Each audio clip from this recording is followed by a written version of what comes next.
Murder કેસમાં પોલીસે સફળતા હાંસલ કરી છે. કયા મુદ્દાને લઈને પોલીસ તપાસ શરૂ કરી હતી અને આરોપી કઈ રીતે પકડાયો છે? ગઈકાલે જાંબુઆ ચોકડીથી તરસાલી ચોકડી વચ્ચે નેશનલ હાઈવે ઉપર દિલીપ શંભુશરણ કુશવા અને ડેડ બોડી મળેલી. તો પ્રથમ દ્રષ્ટિએ જ એનું ખૂન કરીને આ ડેડ બોડી ત્યાં નાખી હોય એવું પોલીસને જણાયેલું અને મકરપુરા પોલીસ સ્ટેશનમાં 302-201 મુજબનો આ ગુનો પણ દાખલ થયેલો. એમના પત્નીએ આ ફરિયાદી આપેલી.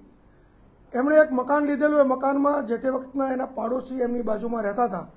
તો એમની એક કોમન દિવાલની બાબતે એમની સાથે એક તકરાર હતી, જેને લઈને એમણે એમના ઉપર કે જે સુરેશભાઈ જાદવ છે એમનું અને એમની દીકરીનું એણે શકમન તરીકે એફઆઈઆરમાં નામ લખાવેલું. પોલીસે તમામ એંગલથી આ તપાસ ચાલુ કરેલી. આ લોકોના આ જે યુવાન જે મરણ જનાર છે એ નાની ઉંમરના હતા, એટલે સ્વાભાવિકપણે એમના પરિવારમાં એક આક્રોશ પણ હોય અને આક્રોશ ગઈકાલ સુધી જોવા મળેલો. એમણે પોલીસની કાર્યવાહી ઉપર પણ અવિશ્વાસ જાહેર કરેલો અને લાશ પણ હોસ્પિટલમાંથી પીએમ બાદ સ્વીકારેલી નહીં. ક્રાઇમ બ્રાન્ચે આ બાબતે તમામ મુદ્દાઓ તપાસી અલગ અલગ ટીમો તૈયાર કરી અને ઇલેક્ટ્રોનિક સર્વેલન્સ, ટેકનિકલ બાબતોને ધ્યાનમાં લઈ, હ્યુમન રિસોર્સિસને પણ ધ્યાનમાં લઈ અને સીસીટીવી ફૂટેજ પણ જોઈ અને આ ખૂનનો ગુનો ડિટેક્ટ કરેલ છે. પાછલા 48 કલાકમાં કન્ટિન્યુ અમારી ટીમ આ મર્ડરના ગુના પાછળ જ રહેલી અને અંતે અમને આજે સફળતા મળી છે. અને જે આરોપી છે રવિકાંત યોગેન્દ્ર પ્રસાદ, એ જેઓ મુખ્ય આરોપી છે, તેમને અમે આ ગુનાના કામે ધરપકડ કરેલી છે અને જે જગ્યાએ એમનું ખૂન થયું છે એ જગ્યા પણ વેરીફાઈ થઈ છે. ત્યાંથી પણ અમને જે પુરાવા લેવાના હતા એ પણ પુરાવા લીધા છે. ગુના બાબતે પૂછપરછ કરતા જે મરણ જનાર છે એમનો અને આ આરોપીનો એક જ વ્યવસાય હતો. એક કંપનીમાંથી તેઓને એક જોબ વર્ક મળતું હતું.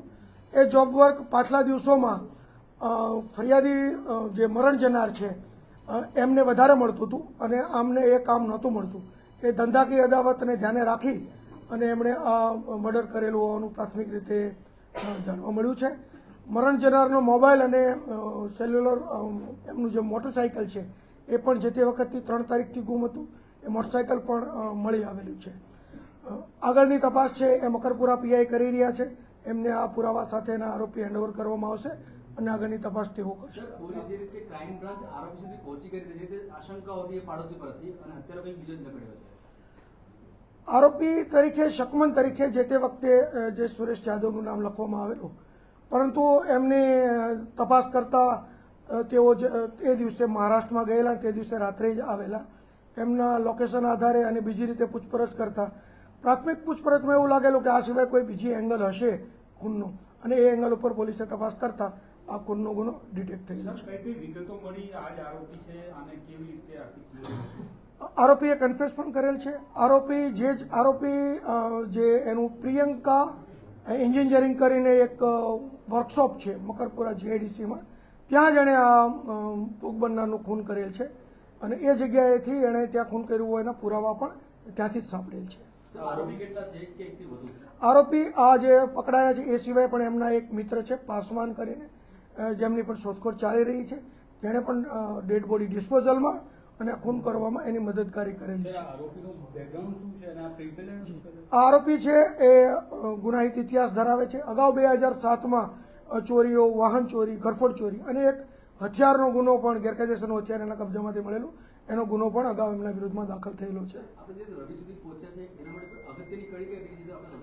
એ કીધું એમ ઇલેક્ટ્રોનિક સર્વેલન્સ છે, અમુક સીસીટીવી ફૂટેજ છે, હ્યુમન રિસોર્સિસ છે, ખાનગી બાતમીદારો આધારે એ બધી બાબતો સાથે રાખી અને અમે આરોપી સુધી પહોંચ્યા છીએ. પ્રથમ વખત ક્રાઇમ બ્રાન્ચને ક્યારે એવું લાગ્યું કે આરોપી આ પ્રિયંકા એન્જિનિયરિંગના માલિકો હોઈ શકે? એવી કઈ કડી મળી હતી જેના આધારે સૌથી કરી શકાય? કારણ કે જે રીતે આરોપી જે ભોગ બનનાર છે એની મૂવમેન્ટ છે, એ મૂવમેન્ટ જે દિશામાં છે ત્યાં માત્ર આ એક જ પ્રિયંકા એન્જિનિયરિંગ છે જે એના સંપર્કમાં હોય એવું અમને માલુમ પડેલું કે અહીંયા જ્યાં જે જગ્યાએ એમની જે દિશામાં એ જઈ રહ્યા છે ભોગ બનનાર છેલ્લી ઘડીએ, તો ત્યાં માત્ર એક જ વ્યક્તિ એવી હતી કે જ્યારે તેના પરિચયમાં હોઈ શકે. જેને આધારે અમારે એ શંકા નથી. હત્યા સ્થળ પરથી પુરાવા જે મળ્યા એમાં કેવા કેવા પુરાવા કયા કયા? બાકી તો હજી ઇન્વેસ્ટિગેશન એ જગ્યા ઉપરનું બાકી છે, પરંતુ ત્યાં જે જગ્યાએ આરોપીનું પ્રિયંકા એન્જિનિયરિંગ વર્કશોપ છે ત્યાં આરોપી ત્યાં સુધી જાય છે અને જે રીતે એની મૂવમેન્ટ છે શંકાસ્પદ, એને આધારે ખબર પડે છે કે ત્યાં એણે આ વસ્તુ ગુનો કર્યો છે. રવિએ જે રીતે હત્યા કરી છે એના બીજો આરોપી છે એને કંઈ પૈસા આપેલા કે કેમ સામે છે હત્યા એમનું કંઈ જાણવા મળે? ના, એ એમનો મિત્ર છે, એમને કોઈ નાણાકીય લાભ લીધો છે કે કેમ એ તપાસની બાબત છે. ગળું દબાવીને માર્યા હોવાની પ્રાથમિક હકીકત છે અને પીએમ નોટમાં પણ તબીબી ઓપિનિયન પણ એને સમર્થન આપે છે કે એનું ગળું દબાવીને એનું મોત થયું છે. આરોપી છે એ એક ગુનાહિત માનસ ધરાવે છે. એ રીતે જોઈએ તો સતત એના મિત્ર તરીકે એના સાથે એની રહેલો, ઇવન હોસ્પિટલમાં જે ડેડ બોડી નહીં લેવા બાબતે જે આક્રોશ વ્યક્ત કરતા હતા એમાં પણ એ સાથે રહેલો.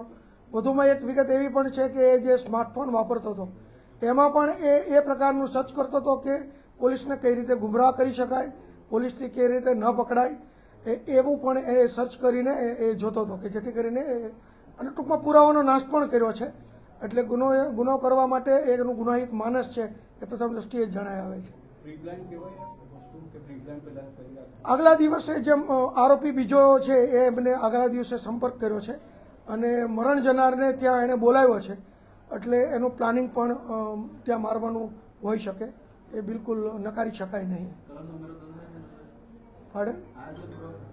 હા, બિલકુલ. હજી એનો પુરાવાનો એ બાબતનો કોઈ કલમમાં ઉમેરો નથી, પણ એની વર્તણૂક છે એ તરફ દોરી જાય છે કે એનો મારી નાખવા માટેનો ઈરાદો ચોક્કસપણે અગાઉથી હોઈ શકે.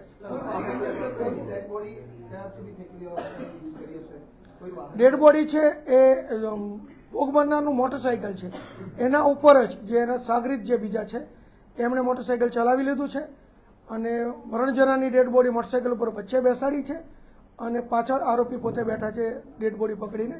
એ રીતે એ ત્યાં સુધી લઈ જાય છે અને ડેડ બોડીનું ત્યાં ડિસ્પોઝલ કરેલ છે અને સીસીટીવી ફૂટેજમાં પણ એ બાબતનું સમર્થન મળે છે.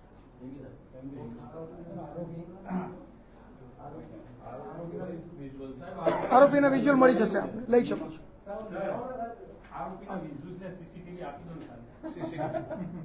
સીસીટીવી તો નહીં આપી શકાય, વિઝ્યુઅલ તમને મળી જશે.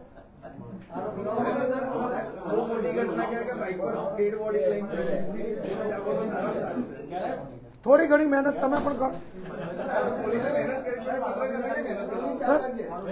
હા, આરોપીને અમારા અધિકારીઓ સાથે લઈ શકો છો.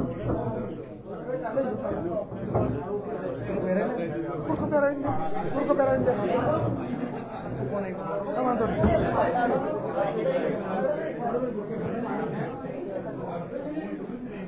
બીજું કઈ એ પુરાવામાં લેવાના છે, એટલે અમારી પાસે એમાં શું છે કે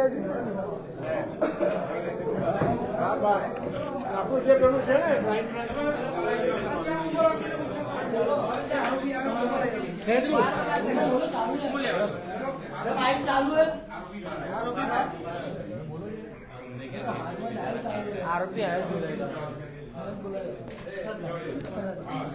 निकाल दो नहीं बोल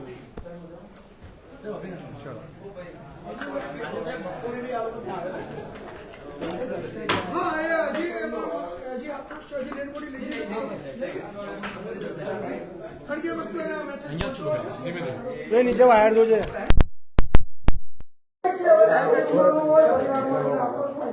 राजू भाई चलो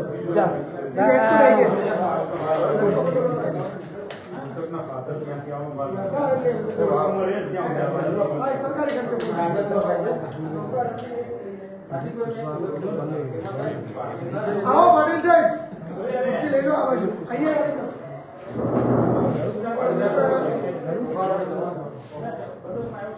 તો દિલીપ જેનું મર્ડર થયું હતું અને એને જ લઈને અત્યારે પ્રેસ કોન્ફરન્સ રચાઈ હતી એસીબી ક્રાઇમ બ્રાન્ચ, જેના આરોપીના વિઝ્યુઅલ પણ આપને બતાવવામાં આવશે કે કયા આરોપીએ દિલીપ કુશવાહનું મર્ડર કર્યું હતું. ગળે ફાંસો આપીને ગળું દબાવીને મર્ડર કરવામાં આવ્યું હતું. તો એક સફળતા મળી રહી છે ડીસીબી ક્રાઇમ બ્રાન્ચને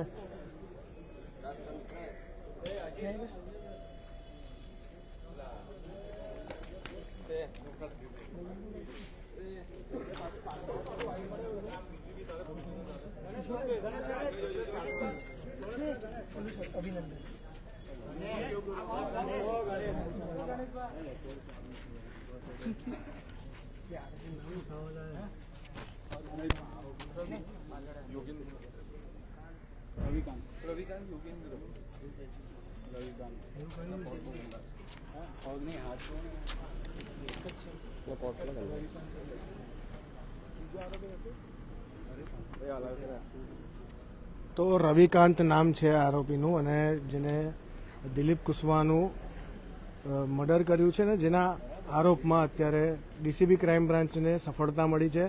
પૂરતા સ્ત્રોતના આધારે ડીસીબી ક્રાઇમ બ્રાન્ચને સફળતા મળી રહી છે.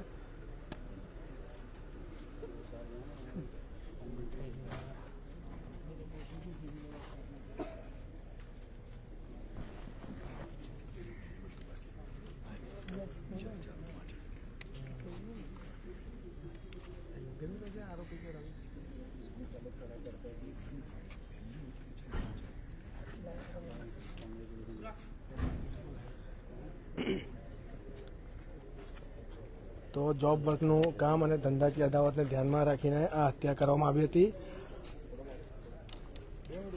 આગળની જે તપાસ છે મકરપુરા પોલીસ કરી રહી છે. પ્રિયંકા એન્જિનિયરિંગમાં કામ કરતા હોવાની માહિતી છે ને ધંધાકીય અદાવતને લઈને આ હત્યા થઈ હોય એવા પૂરતા પુરાવા સામે આવી રહ્યા છે.